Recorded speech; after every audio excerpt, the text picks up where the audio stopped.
Well, hello, everybody, and welcome to our second week of our Voices of LGBTQ Faith Freedom series. Today, I am joined by two members of the BJC family.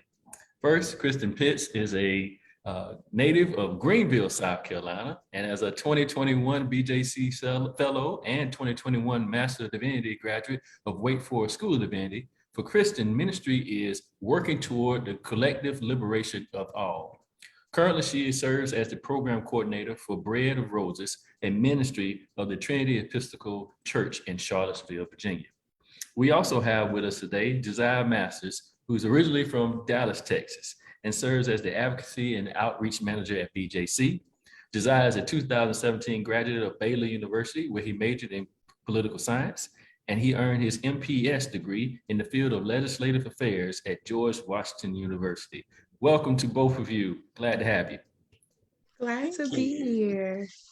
So good to be back together. We haven't all been together in the same place since last year at our Fellows program. So this is a good reunion and catch up for us. So I'm happy to have you with us here, Kristan, and also Jaziah. As we work together, we've had many of these conversations, but I'm glad we can now bring these conversations to Facebook Live. So first question I have for both of you. I want both of you to tell us a little bit about yourself and your connection to the LGBTQ community and just how you got here today. So Kristan, as our guest, we'll let you go first. Hello again. So I'm originally from Greenville, South Carolina, as you mentioned, Charles, and that is a big part of who I am. So I grew up there. And my faith formation took place in a couple different places, some charismatic, non-denominational contexts, some historically African-American missionary Baptist contexts. So my early faith formation were primarily in those places. Music and church life were a big part of my life, probably up until high school. And that is when I kind of began to wrestle and kind of realized that I was coming into my queerness, but didn't really have a network of support or even like models in my life for what it looked like to be Black and queer and also Christian. So probably around the time when I was an undergrad, I took a step away from the church because I began to kind of feel this dissonance with kind of my queer identity as well as kind of my faith. So I took a step back away from the church for a while. And also at that time, I was kind of really struggling with theodicy around, if God is good, like, why is there so much social injustice in the world? So after I finished undergrad, I studied at Converse College. At the time, it was a small women's liberal arts school in Spartanburg, South Carolina. But last year, we became co-ed.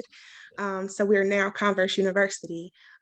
A lot of my formation also took place in that space where I began to see interfaith dialogue kind of happening through a class I took with at that time chaplain, a gentleman named Jason Lasciuto. And through that work, I began to see that there is space for LGBTQ folks across faith spectrums. And also kind of began to like cut my teeth on like getting engaged in social justice work at that time too.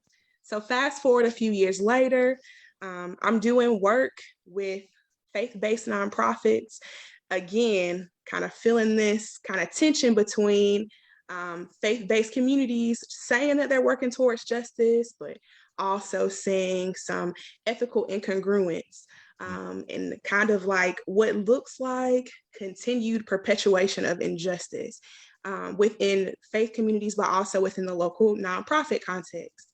And that is what led me to divinity school at Wake Forest School of Divinity, which is where I wanted to be equipped with the theological tools to challenge leaders in the public square, to be able to create kind of equitable communities for all. So since then, I've kind of been both in my professional and personal life, trying to work towards creating a more equitable world, both for my LGBTQ siblings, but also for all marginalized groups. Thank you for that. How about you, Jaziah? Tell us a little bit about, who you are and your connection. Yeah, well, Kristan is a tough act to follow, but I'll do the best I can. So like you said, I am a Dallas native, a seventh generation Texan. We Texans are very proud of all of those good things. And I split my time between growing up in a Baptist and Methodist churches. So I was pretty ecumenical in my approaches to faith, even though, sorry, BJC, but I like the Methodists a little bit better than the Baptists at that time. Then I ended up at Baylor University, where the Baptist and heritage and kind of what that meant for me, for my community, for my parents even, really was brought home, and I kind of embraced the aspect of being Baptist. But around that time, I was also, like Kristan said, and so many of other people in our experiences, struggling with how to reconcile my experience of faith and faith community with the idea of being queer, in my case, being a gay Black man. And it really wasn't until I, surprisingly enough, left DC and left Baylor and did a semester here in our nation's capital in Washington, DC, where I met a community and friends just kind of outside of the quote unquote Baylor bubble, the Texas bubble, and saying, wow, there are people out here who are not only, living in complete congruence as both Christians and also when their queer identity. And so that was really inspiring to me. And I took a lot of those lessons back with me when I returned to Baylor in Texas, and continue to, challenge myself to see the different experiences. Charles, I know I've joked with you before, I'm a bit of a professional intern. I interned at a lot of places throughout my time at Baylor. So at at DC, the Small Business Administration, the Texas State House. Then after I graduated, came the intern at the Congressional Black Caucus. And really through all of those experiences, I kind of figured out, my Blackness and my queerness is big enough to handle both at the same time. Mm-hmm. It's more so on me to kind of figure out what those identities mean for me. And I continue to figure it out to this day. But I will say one thing I'm very grateful for is the living in DC and having such a vibrant Black and queer community, is that there's a institution here called Black Pride, where we're able to bring African-American members of the LGBTQ community together and, be in conversation and community with each other. And that's where I really brought home the fact that, there are many people out here who look like me and love like me and think like me. So yeah, that's kind of my background. Beautiful from both of you. And I feel grateful and blessed that I'm able to call both of you friends, and we've crossed paths in this way. So both of you kind of touched on faith as you were talking about your identity. And so I wanted to know, how do you see faith, freedom, and LGBTQ rights as complementing each other? I know we've had a history of them clashing with each other sometimes, but how do you see them complementing each other? Kristan, if you can go and let us know how you feel. Sure. So I think one of the things that really resonate with me about the Baptist tradition is kind of these ideas around individual soul salvation, and kind of these commitments of, just because I don't feel or agree with a certain thing theologically or socially, like there's space and place in the kingdom of God for all of us. So I think about that theologically, but also think about the ways that is also like practical in how we show up in our social relationships, at a large level and at a small level. So for me, these two areas are kind of complementary, because I want my neighbor to have freedom to live and express themselves as they see fit, but I also want folks to keep that same energy for me, and other people who live, love, and show up and express in similar ways than I do. So I think as we think about legislation and how we show up just generally, I just want people just to kind of, simply put, keep that same energy. I like it. And folks that are listening, you might hear me call Kristan spicy sometimes, because that's just one of the nicknames have. So if you hear me say that, know it's all in love there. So I love that answer. Jaziah, how do you feel about it? Well, first I'm gonna keep that same energy on a t-shirt and Yes. pass that around. Yes, We're we gonna see if we can get that in circulation. But I think I love what Kristan said, about kind of the individual aspect of it. From my background, I grew up in an ecumenical setting. So I would go to a Baptist church and I knew they conducted themselves differently and things like that. And then I would go to a Methodist church and I would say, oh, this is very different, but all of y'all still are Christians, all of y'all fall under the same umbrella. So even then, the seeds were kind of planted. And even with, things that may be controversial in some aspects, for example, in my experience, one of the churches had a preacher who was a woman. And so it's at one side, would say, no, that's not okay. The other side would say, yeah, that's okay.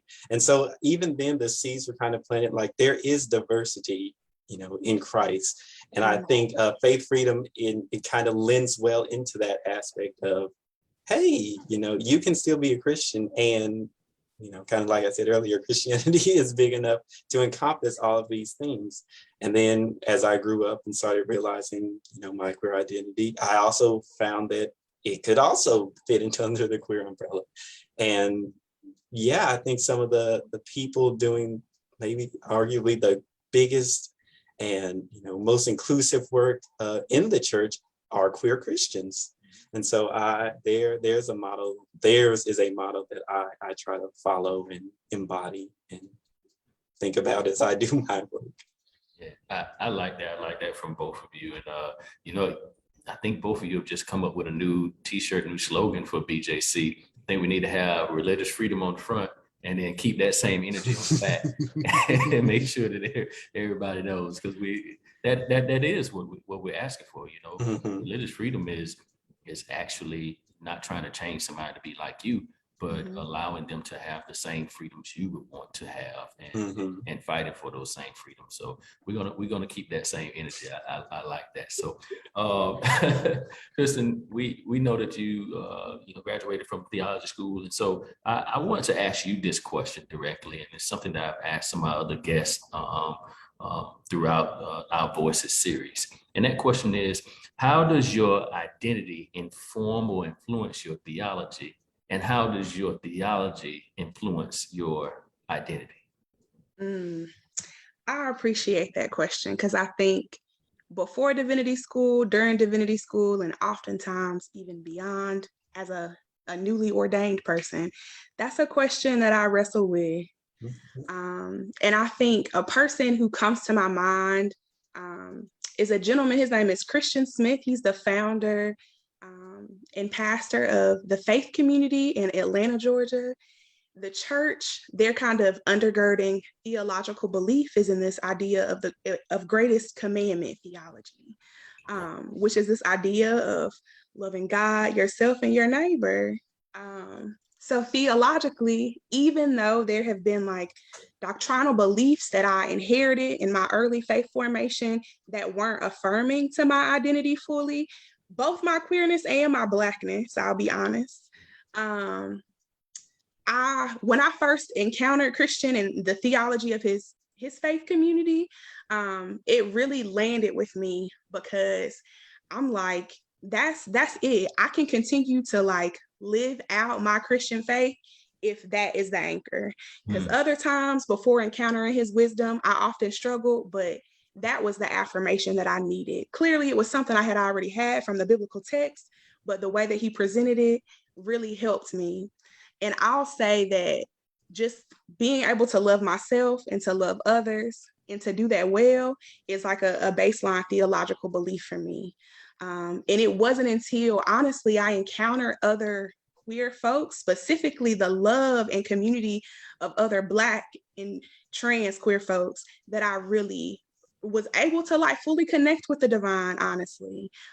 So for me, those two things work together. I think there were undergirdings of them in my early formation, but in some of the spaces and places that I've been, like as an adult, those things have come up and been more like, I guess, more prominent in my life.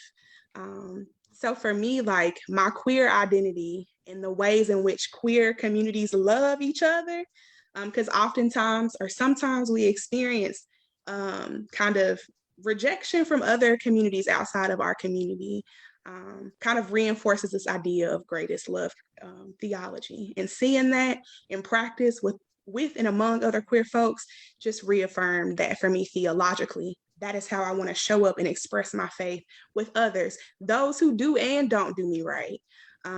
So I'll stop there. I like that. You know, shout out to theological education that allows you to think for yourself and helps you to grow as you are forming your theology in that. So go and get a shout out to Wake Forest Div School, and I'm gonna get a shout out to McAfee too, because it did the same thing for me there, to not to tell you what to think, but actually help you as you form your theology with that. I know that sometimes we have interns come through here and they're talking about whether they wanted to go to theology school, and that's one of the things that I give them. I don't tell them where to go. I kind of want them to go to certain places, but I don't tell them where to go. But I always tell them, find you a school that's going to help you form your theology, not tell you what to think. And I think that's a big part of religious freedom. Right. That's practicing religious freedom in itself with that. So, so one of the other questions that I have, and Jaziah, I'll let you go first on this one. Mm-hmm. Spicy kind of put it in a perspective a little bit when she and you've talked about it too, with your Blackness and your queerness, or your being a gay Black man. Mm-hmm. So where does race fit in the conversation when we're discussing faith freedom and LGBTQ rights? Meaning, do they have to be separated? Should they be separated? Should they be put together? I'll let you kind of give me your answer on that. How does that fit in the conversation? Yeah, I can talk. I'll get us started on this, Charles. I'll take a little page from your book. One of the people you look up to, Shirley Chisholm, I remember she was asked, are you the candidate of Black people or are you the candidate of women? Kind of as if those two can be separated. And she said, both. I am a Black woman, and that is my experience. And I think it's very, exactly the same when it comes to the idea of race and queer identity. I'll even go a step further and say, I personally think the Black queer experience is fundamentally different than the white queer experience, in the sense that how Black people are socialized, especially in my instance, Black men, how Black men are socialized, and, how the history of Black people in America. And, there's this aspect of racial marginalization, that history, and then you bring in sexuality and understanding of gender and queer identity. And it's something that, I think it's almost like asking which, is it blue or is it yellow? Well, no, it's green. I cannot look at anything outside of, my identity and experience as a Black gay man. And so all that is to say, there is a history, I think that's one of the reasons that you're starting to see, not just in DC, but across the country, this idea of a Black pride, or that we as Black people need a space where we can come together and talk about the specific issues that affect Black, queer, gay, men, women, transgender people. Yeah, I'll stop there and let Kristan go. But yeah, I appreciate the question. Follow up on that, Spicy. What are your? I also very much so appreciate the question. So my basic response is, this is a spicy question, but it shouldn't, or not spicy question, but can warrant spicy responses. Mm-hmm. But in my opinion, it shouldn't. Mm-hmm. Because I feel like, to Jaziah's point, like I can't separate my queerness from my Blackness from my womanhood. Like I have all those identities. And I think sometimes, especially when they're like marginalization of peoples, we want to be more proximate to the place of privilege so that we continue to marginalize an identity that may be more marginalized than ourselves and make it seem as though we are the most marginalized. Mm-hmm. And I think, honestly, that is one of the harms of white supremacy. It puts us in this space where we feel like, you know, we have to like fight over like who can get free first, when the reality is white supremacy and patriarchy don't have anything good for any of us. And I think we need to acknowledge and work through that, but I also know that it can be difficult to do that. I know, like, even in my experience at Wake Div, my biggest challenges were with folks, unfortunately, mostly Black men who felt like, oh, well, as Black men, we are the most marginalized. There are these spaces for queer people, but there's not spaces for Black men to like feel affirmed at Wake Div, this place that's supposed to be more progressive. But I think we all move up and down like a spectrum of power and privilege, and we have to sit with that, even when it's this, you know, when it's uncomfortable. And I think the ways in which marginalization and oppression works, like it intersects, and we should all be working together to get each other free. So I think that within the context of the Black community, we have to continue to like, you know, work towards like understanding the ways in which oppression works so that we don't become like the oppressor oppressing other people because we feel marginalized, if that makes sense. Makes perfect sense. And I don't want to interject myself into this in a way that's context that's different from Jazz, but speaking as a straight Black man, I have encountered those, and in my past too, because I grew up in the South, and a lot of growing up in the South is, you know, a man is one way, a Black man is one way. This is how you're supposed to be raised, and those type of things. But what really resonated with me is how people would try to compare, you know, those in the LGBTQ community getting rights faster than those in the Black community would get those rights. And, you know, it baffled me that people didn't understand why that was happening. And the best way I can say it is, it's a part of your white supremacy stuff. There are a lot of white LGBTQ members. There are no white Black people. Right. That's a good way to. That's just it. You know, when you have a level of whiteness, and I think I've said this before on these platforms, I'm not talking about the race, I'm talking about the power that comes with it. When you have power and you have people that look like you in that community, then yes, you're going to be pulled along faster than the person that's outside of that community in America.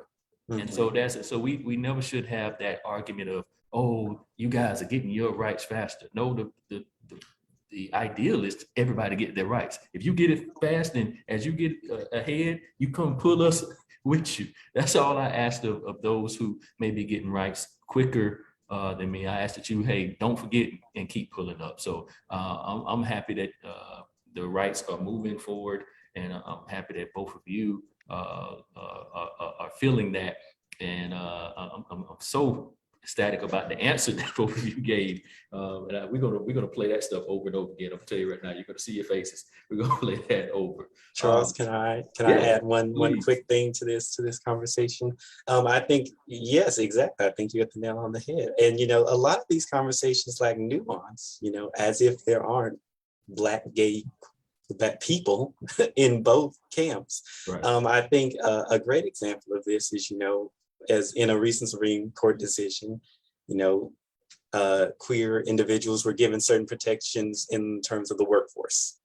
And, you know, okay, so now if I'm going into a workplace as a queer man, I can, you know, not necessarily feel scared that, oh, if they find out I'm gay, I'm going to be fired, for example. And so you sit down in an interview and say, yeah, the interview goes well, you got hired, yes. Well, you know, we know hiring practices for Black people are a little bit differently, and what those look like and what those results end up being is different. You know, even if my queer identity even in that job interview, I still have hair like this. I still have skin like this. So I just think there needs to be more nuance and understanding in those conversations. And I appreciate the work you do, Charles, trying to interject those in those places when you can. Jaziah, that your conversation really makes me think of one more thing, and then I'll ask you a question. We have a certain segment of the population that hate identity politics, but they want to make laws against certain identities. Well, how you work around that? Can we keep that same energy? Well, exactly. This is why we need t-shirts. Exactly. How do you do that? So one of the last questions I would have asked both of you is, both of you in your own way, BJC work, church work, Christian, that you're doing, the liberation work that you are doing, are working toward a world vision. And so what I want to ask for you to do is kind of give us a little bit of what's your vision for the world that you're working towards, not only just for your community, or you can just say for the community that you're in, but what's the best world you're working toward, faith freedom, LGBTQ rights, and just elaborate on that a little bit. I guess you want to go first? I'll let Jaziah go first this time. I'll go first. I'll keep mine short. There's two that come to my mind. One is, just continuing to have nuance and being able to bring your full being into conversations. I think regardless of what it is, in this example, we'll use theology. How enriching of a theology could we have, or enriched idea of Christianity and Christian understanding, if we bring, our whole selves and realize that even though, other people may say, oh, I have the answer. Oh, this is my perspective. That's what we've all been doing. We've all just been applying our understanding of these deep moral questions with our experiences. It's just some people's experiences are a little bit carry more weight historically. And, so I just continue in everything I do, just please bring your full self. And the second one I'll add, much shorter, just a motto that I live by, we're human beings. And I want to see more human beings rather than human doings. Too often we're just doing things, go to work, do pay bills, do what we have to do. But, what happened to us being human beings, just getting to be and getting to exist and getting to enjoy and be happy. So yeah, that's what I'll end with. I love it. I love it. Thank you. Jaziah, I appreciate this idea of, being able to have more nuanced conversations, but also like a world where people can bring their full selves and be their full selves in all the spaces and places that they frequent. So I want to second that. That is a world that I want to work towards, a world where all of us are free, both the human and non-human, because some of the work that I do is related to environmental justice as well. So I want to see a world where we can all live in reciprocity, in abundance, not through this lens of limitation that leads to exploitation of individuals who are different from ourselves. So a world that's more just and equitable for all, the human and the non-human, to be and show up as their full selves, and to do so in reciprocity. That's the world that I want to work towards. And I want to be transformed in the doing of that work. I love it. Well, look, thank you both for dropping the knowledge, the gems today for this spicy conversation. I enjoyed it, and I know the people that are watching have enjoyed it as well. And so for everybody that's watching, I want you to join us again next week for our third installment of this series on June 15th at this same time. We'll have Reverend Alex Kneal of Americans United Faith Advisory Council joining us. So until then, peace and blessings to everybody. Thank you, Charles. Thank y'all. And we'll get those shirts. Yes, I look forward to it.